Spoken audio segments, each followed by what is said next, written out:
Bueno, este es el cuarto video de la recuperación del Seminario de Género y Sexualidades, Intervención en Relaciones Familiares, em, de la Maestría en Relaciones Familiares de la Universidad de Caldas. Nuevamente soy Ana Lucía Jaramillo y si tienen alguna duda, quieren hacerme alguna consulta, no duden en enviarme un correo electrónico.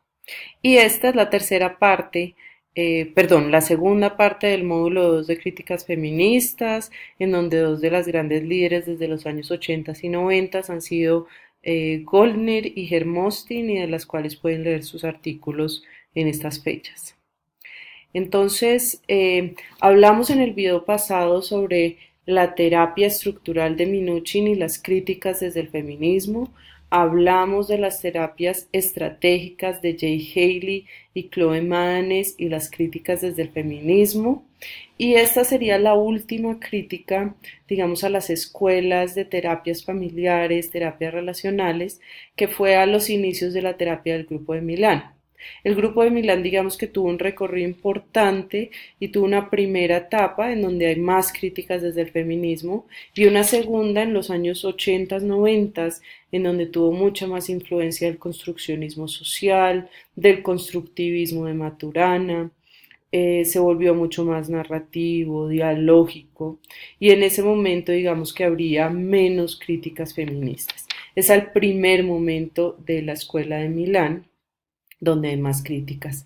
En todo caso, siempre hay dos elementos destacados desde el punto de vista feminista y en general en la terapia con familias del Grupo de Milán, dos grandes énfasis. Uno es, fueron quizás los únicos que todo su trabajo fue en equipo de terapeutas, eran cuatro terapeutas, dos mujeres, dos hombres, Bosco Lochequín, eh, Mara Selvini Palazzoli, eh, y estaban todo el tiempo, tanto directamente en la sesión como en el equipo de trabajo interviniendo.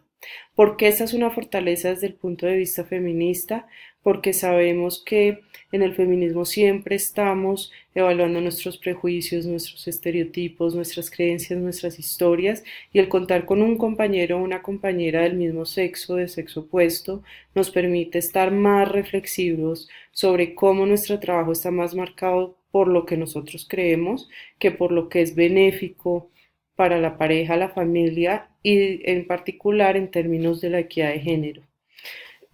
También otra fortaleza muy grande que provee el feminismo, este grupo de Milán, fue que desde siempre pensó en el terapeuta como parte del sistema terapéutico, es decir, lo que yo hago allí en sesión tiene un efecto sobre cómo interactúan, se comportan, cómo se distribuye el poder. Entonces yo puedo o seguir reforzando y continuando las inequidades de género que favorecen a hombres sobre mujeres, o yo como terapeuta puedo ser consciente de lo que hago en sesión como parte del sistema y tratar de influir sobre esos patrones y en particular en la distribución de poder. Yo puedo escuchar más a unos que a otros, yo puedo interrumpir más a unos que a otros, yo puedo darle más la palabra a unos que a otros o darle más la razón a unos a otros, y ahí puedo o equilibrar más las cargas hacia la equidad o también puedo promover y generar más inequidad de género. Las grandes críticas que se le hicieron a esa primera parte del Grupo de Milán fue su primera propuesta sobre la neutralidad, que después van a cambiar, porque era como había que limpiarse de la ideología y de la postura política, y las feministas y los feministas vamos a decir, no, tenemos una postura política que implica promover mayor equidad, velar por mayor equidad, porque eso es en favor de los individuos, los niños, los adultos, los viejos, las parejas, las familias. Entonces, digamos que iba a haber una controversia inicial, que después cuando el Grupo de Milán, digamos, tiene otra mirada de la neutralidad, pues va a ser más cercana a lo que piensan las feministas. Eh, por otro lado, el tema de la circularidad también es muy criticado porque en ver cómo es que lo que hace uno tiene que ver con lo que hace otro, es muy fácil terminar pensando que las víctimas de ciertos comportamientos, por ejemplo de la violencia, son en parte responsables por la violencia que ejercen sus agresores, y para las feministas digamos que eso no es válido. No es válido pensar que si a mí me agreden, si a mí me maltratan, si conmigo son negligentes, si conmigo son inadecuados, yo en parte tengo algo de la responsabilidad, y por eso la circularidad que plantea el grupo de Milán va a ser fuertemente criticada en un primer momento.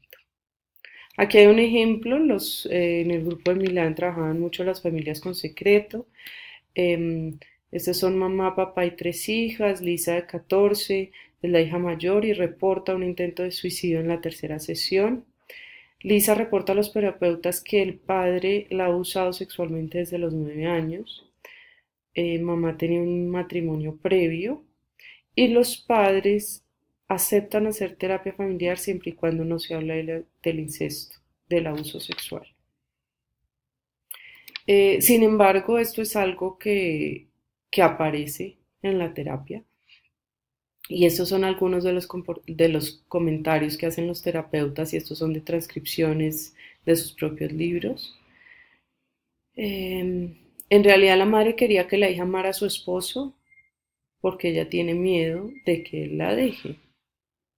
Sí, claro. Y entonces como terapeutas, ¿cómo nos paramos frente a eso? ¿Simplemente lo decimos como una forma comprensiva, explicativa, o más allá de la comprensión ponemos un límite y una posición particular de cómo debería ser y cómo debería actuar esta madre y cómo debería actuar este esposo y dónde están las responsabilidades? Boscolo en una sesión de supervisión decía: el peligro sería connotarlo negativamente, connotarlo negativamente a este padre abusador y decir quizás hay alguna explicación para que seas este tipo de hombre. Esto está muy cerca para los feministas de una justificación, y tendríamos que ser muy cuidadosos en ese mensaje.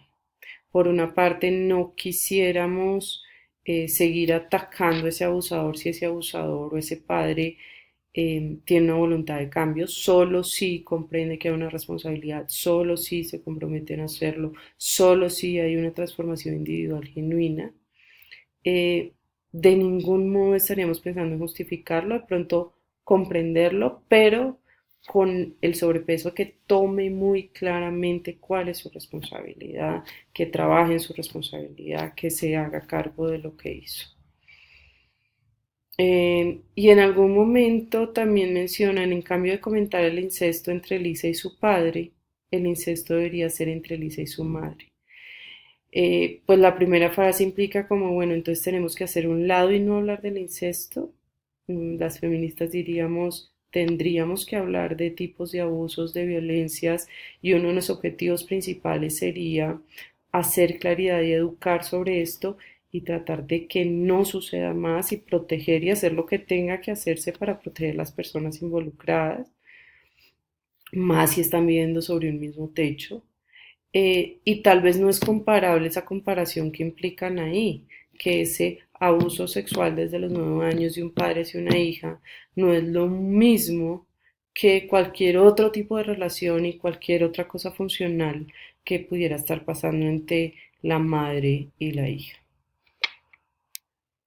Bueno, después vienen otros modelos de terapia relacionales familiares que sí van a dar unos saltos importantes y que van a ser muchos más cercanos a la terapia familiar como la plantearían unos terapeutas feministas. Por ejemplo, la terapia narrativa, como ya lo vimos en las clases presenciales, está muy cercana y encaja muy bien con lo feminista, entre otras cosas porque piensa que el terapeuta tiene un rol político en términos de promover ciertos valores y ciertas ideologías, y en particular en promover mayores equidades en todo sentido y en luchar contra la opresión de raza, diversidad sexual, sexo, etcétera. Entonces dice, no podemos ser neutrales frente a las opresiones y discriminaciones, inequidades que pasen en la familia, es nuestro rol hacer algo que sea diferente. Y también de la familia frente a su resto de su contexto. Se piensa en el terapeuta como teniendo una influencia clara, dirigiendo, liderando en este sentido. También se piensa que hay que liberar a los individuos y a las familias de esas narrativas del saturadas del problema, que están lidiadas por un contexto, que se mueven en un sistema capitalista, consumista, machista, heterosexista, póngale todos los istas que quiera. Em, Sin embargo, la terapia narrativa per se, el discurso patriarcal o el discurso sexista, no son el principal foco. Solamente una vez llegan algunos autores y algunos casos y algunas problemáticas en general, la terapia narrativa que se dice feminista sí empieza a tener eso como uno de esos focos. La terapia colaborativa, digamos que es discutible en cierto sentido. Digamos que la terapia colaborativa, como la narrativa, como las construccionistas en general, estarían superando algo que no tenían las otras terapias y era ver realmente la familia dentro de su contexto más amplio. Y eso ya es una ganancia muy importante dentro del feminismo, porque no es solo ver las inequidades dentro de esta pareja chiquitica o de esta familia o de este individuo, sino cómo eso pasa en un contexto más grande que pone unos obstáculos, unas barreras y también unas oportunidades en términos del género y del poder de hombres y mujeres.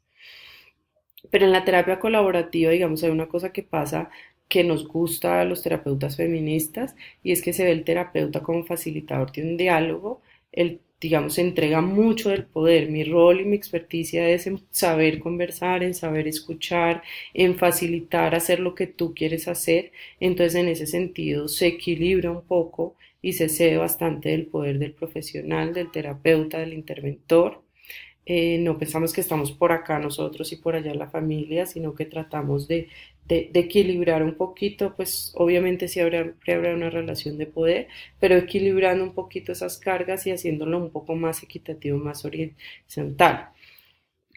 Sin embargo, el terapeuta no ejerce ni toma una posesión, ni cree que hay unas cosas que están mejor que otras.